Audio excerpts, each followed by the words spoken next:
Alicia.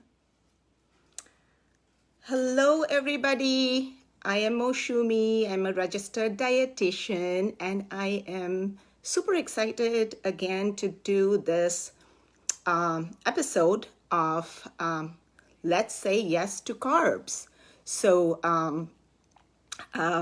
the reason I picked this topic today is because, especially lately in the last couple months, I've had a lot of people say, I can't do carbs. And then with the coming up of all these diets, it's become even more prevalent about the no carbs. So, anyways, today's topic is say yes to carbs. Can you guys hear me? Is everybody able to hear me? Right, just want to make sure it's all good and we are able to. Just give me a thumbs up if you can hear me, guys.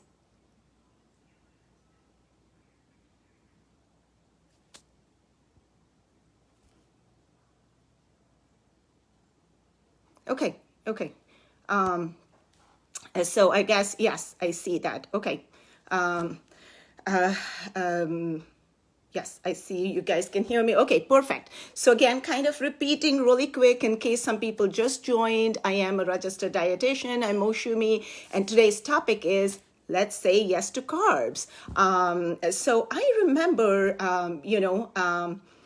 as a young girl, the fad then was about fats, and everybody would go, no fats, you just can't have fats if you are trying to cut back, your calories or lose weight and things like that. But now, lately it's carb. Carb is like our villain. People just say, things like, you've got the wheat belly or, grain brains, things like that. So, but believe me, carbs are not the villain. Okay. So, I am, here to kind of discuss the different myths about carbs, about carbohydrates and, things that are on the hype, but that might not be true. So the first myth that's very prevalent is when people talk about carbs, they think it's just, grains. It's your breads and your grains and your pastas. Of course, those are your, those are your carbs. But remember, a lot of your carbs are actually coming in from like your plant products, your legumes. So it's not always that your carbs are only coming from your grains. Now, grains, I admit it, are the most controversial carbs because, the whole deal is when, we are talking about carbs and grains, it is the quality of grains that is more important. So, when I push or when I say grains are extremely important, I am talking about whole grains. In the hierarchy, grains have the hierarchy, and we are looking at grains that are not processed, that are coming in the whole natural form, like for example, your millets, your quinoa, cracked wheat, steel cut oats, your amaranth, your sorghum. These are your whole intact grains, and these are excellent for you. These are wonderful for you. In fact, these help with improving your glycemic index. I work with a lot of diabetics, pre-diabetics, people with weight issues, and I always recommend at least having one carb in your meal. It's all about the quality of carb we are choosing. It is not, say no to carbs. That's not correct. It is, again, the quality of our carbs that we really want to work on. And of course, there is, like I said, there is that, I call it the grain phobia. People just go, oh my gosh, grains. Here I'm trying to lose weight. I can't have any grains. Not true. You can. It is, again, the portions. It's, again, the quality. I mean, I cannot speak enough, guys, about the quality of grains that, you are wanting to have. That is more important than anything else. And again, that myth that your carbs are coming only from your grains is not true. It comes from many, many other things, right? From your plants and your, legumes and so many of that. The other thing I hear a lot is carbs are fattening. In fact, research shows that for long-term weight loss, your multigrain, your whole, your intact grains help you lose weight. They, for short term, if somebody is looking for short term weight loss, yes, you cut out all your carbs, you're going to lose the weight, but you gain it back again. In fact, the reason I, am discussing today's topic is because probably, I don't know what, like about 60% of my clientele that I'm seeing are like keto failures. They are not able to sustain it because it's not sustainable and it's not good for you for long term. So again, for long term weight loss, try doing, your whole grains. And for, anybody who's trying to, work with grains, I say a couple of things that I really push for is look at the fiber content, okay? Fiber, a grain that is high in fiber, it's good for you. I mean, if you don't want to bother about any other things, look at the fiber, for the quality of grain. Look at the processing the grain has gone through. That's extremely important, so like processed as we process it, sometimes we're losing some of the nutrients. And I will be talking about that in one of my other sessions. But right for now, an intact grain is a grain that has the bran, that has the endosperm, that has the germs. It's your whole grain. And that is good for you. So anyways, coming to our next myth, right? The next myth is all white foods are bad for you. People often will tell me, I cannot have anything that's white because it's unhealthy. And a poor potato, of course, gets the bad reputation. But tell you what, potatoes, I know they're carbs, but, potato also has some potassium. It's got some vitamins. Have your potato with the skin on. It's got some fiber. And again, think about portion sizes when you're doing it too, and get adventurous. Let's try our yellow potatoes, the red potatoes, the purple potatoes. There are so many different kinds of potatoes. So, don't, always think potatoes mean russet potatoes. So that's another myth. Another one that I commonly hear about are low carb diets are the healthier diets. Again, I don't know where that comes, but, people keep telling me they're your healthier diets also, which is not true, which is absolutely not true, is that, your carbohydrates cause inflammation.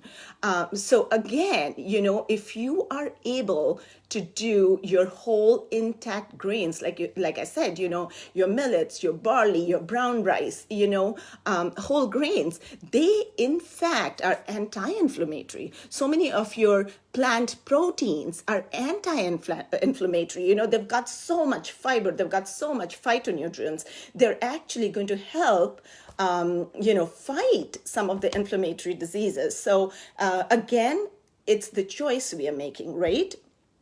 So let's not, think that, oh my gosh, carbs are, causing my inflammation. Of course, if you sit down and have plain refined sugar, of course, that is inflammatory. But it is, again, the quality of carbs that, we are looking at. And this one, another one that really, really bothers me is when people go, I have to avoid fruits. I can't do fruits because, I'm either diabetic or, I'm trying to lose weight or, and they equate fruit with sugar.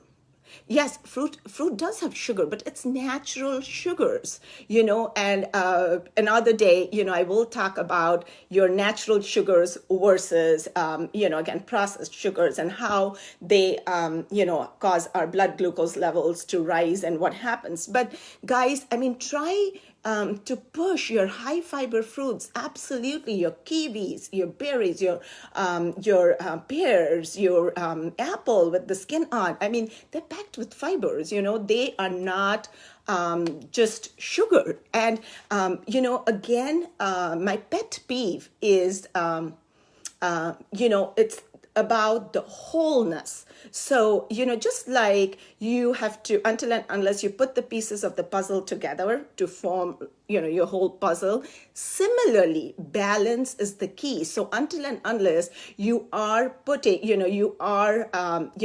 putting your, your carbs and your fats and your protein in balance, there is no way you can have a long, sustainable, healthy lifestyle. So anyway, so do not avoid your fruits. Even like I said, I work with multiple pre-diabetics, diabetics. We've reversed conditions, and we've never avoided fruit.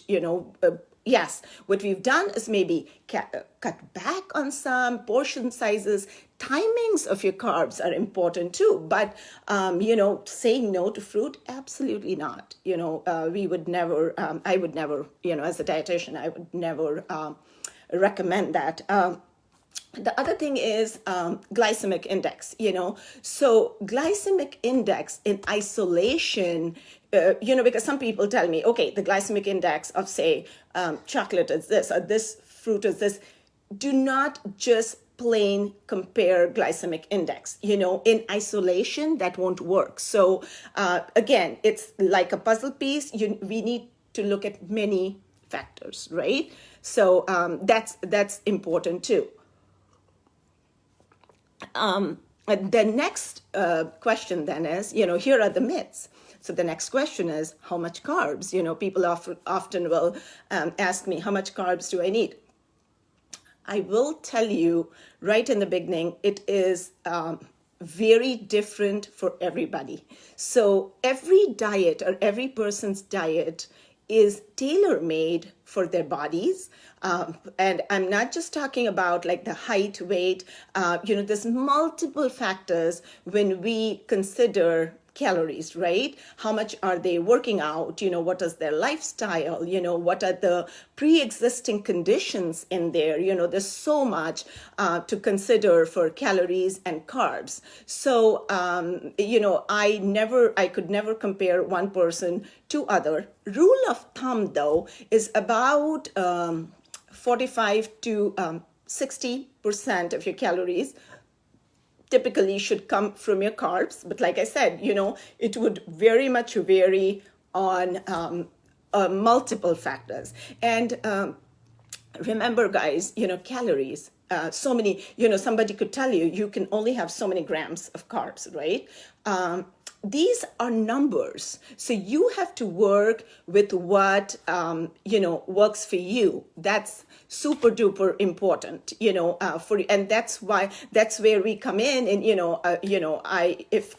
I have somebody set on, say, 15 or 20 grams of carbs, say for breakfast, then I am working with multiple things before I say that. So again, remember, it is a number. It's different for everybody, but again, rule of thumb is, about 45 to 60. And if it gets hard for you, where you're like, oh my gosh, how much carbs and and so on.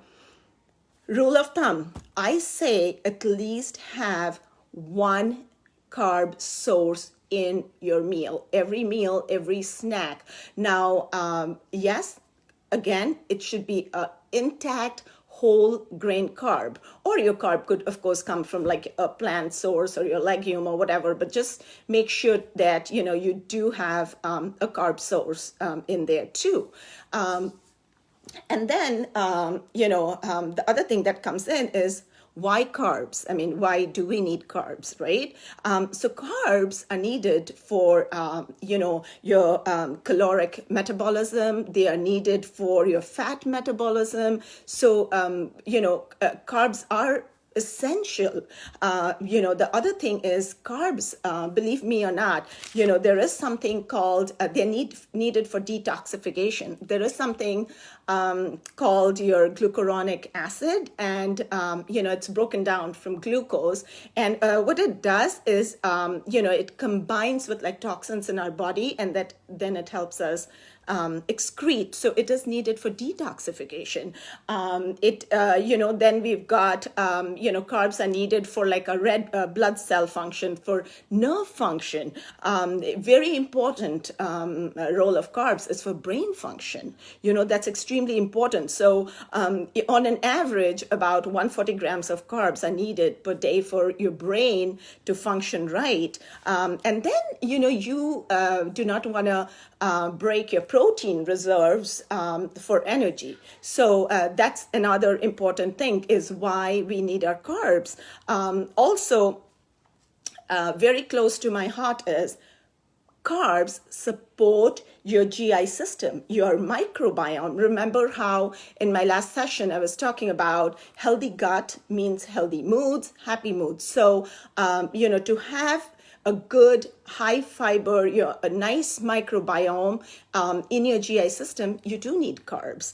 And finally, I would say, carbs are also stored as glycogen in our body, and that's how we get our energy. So, guys, I mean, that's another important thing. Just a couple of days back, I had a mom who had come to me for a consult for her young daughter that she wanted to take all carbs away.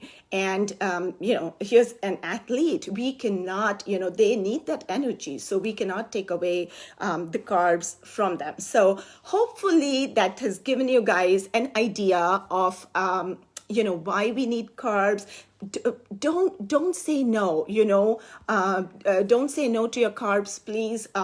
They are important for you. Again, choose the quality, quantity, and the timing of your carbs is what is very important. So, and all of you watching, if there are topics you want me to discuss, if you have questions, please text, let me know. I'm happy. I live nutrition is what I say. This is my passion. And before I go, I have this dessert. I don't know if you guys can actually see it, but just wanted to, since this is supposed to be lunch with the dietitian, I kind of wanted to show you guys my lunch for today. So what this is, guys, super easy. I am not somebody who likes to spend time in the kitchen. So tell you what, it's got minimal ingredients, super easy to make, took me just like 5 minutes. So what do I have? So I have my favorite drink, kefir. It's packed with your, we were just talking about, the microbiota. So this has got good amount of that. And what I did is, I took about 3 to 4, teaspoons of chia. This is black chia seed. I poured it in my bowl, poured my kefir drink with the chia, and just make sure you move it really well and quickly. So, because otherwise it's going to kind of get lumpy. So you have your pudding. And then, I made with my steel cut oats, I've made some homemade granola. So if you can see, sorry, we've got the granola on top, and then I've topped it with my berries. So super healthy. If you want it sweet, guys, just maybe add a tad bit of your maple syrup. I like it like this, but like I said, this is a wonderful whole meal. It's got your carbs, which is your steel cut oats. I've got my fruit, I've got my chia, and then I've got my kefir too. So I'm all set, and I will see you guys next week. For everybody watching, due to some scheduling changes, I've had to move my lunch with dietitian to Fridays. So I will see you guys Friday noon Eastern time zone. And I know a lot of people are watching me from all over the world. India, I think it's about 9:30. Singapore, I see, people watching me from all over, but please join me. I'm living my passion. I love nutrition. I love to help people, and I will see you guys next week. Stay happy and healthy. Take care, and, see you guys next week. Bye-bye.